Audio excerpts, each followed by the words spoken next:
Yo guys, today we're going to be talking about the new W Essence Flux for Ezreal. So what the new Essence Flux basically does is it fires an orb that sticks to the first champion or objective hit and it lasts for 4 seconds. So let's just think about this for a second.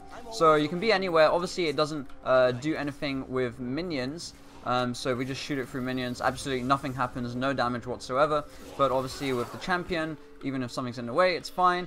It will lock onto them for 4 seconds. And this also works for turrets. So let's just hope the turret doesn't kill us. If we do that, you can see it's there. Now during these 4 seconds, if you manage to auto attack the enemy, you'll deal bonus magic damage. Or if you use an ability, you'll deal bonus magic damage. And yeah, obviously you can use any of the abilities. And you can obviously use your ult. And remember, if you're going to use your ult to trigger this, it's only there for 4 seconds. Takes 1 second to charge your ult. And you got to take into account the distance between you and where your ult is going to hit them. So make sure you time it all properly. So as you know, when you E, you basically prioritize whatever's nearest to you, but now you actually prioritize whoever's got the W on them. So if we use the W on Cogmore and we E, okay, well, we basically ended up right next to him, so that doesn't really show it. But if we go here, we're still hitting him there, even though the nearest object was there.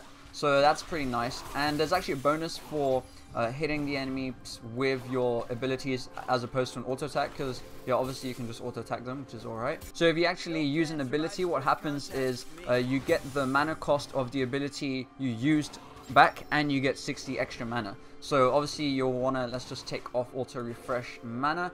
And so obviously you want to kind of use this with your ult. Well, you don't have to use it with your ult, but like mana wise, obviously that's the most expensive and you'll get it all back, which is nice. But yeah, your E also costs obviously the second highest, and it's the easiest to hit them with ability because it just prioritizes them. So if you're really confident you want to go in, I feel like E is probably the best option. Now you're probably wondering what actually counts as a objective for your W. None of these count.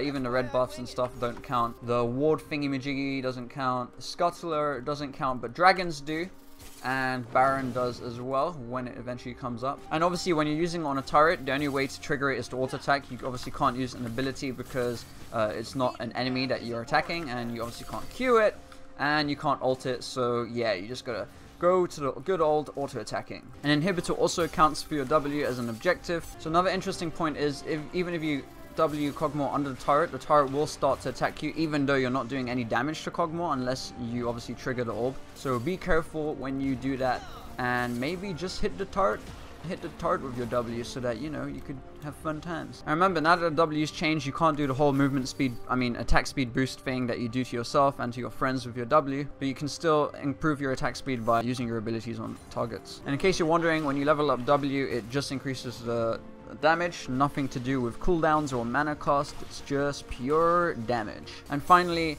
yes, you can W the Nexus as well, which is very nice. But yeah, thank you guys for watching. I hope you enjoyed this video. Leave a like if you did, and let me know what you think of the new Ezreal W, if you prefer the old one or the new one. See you next time. Adios.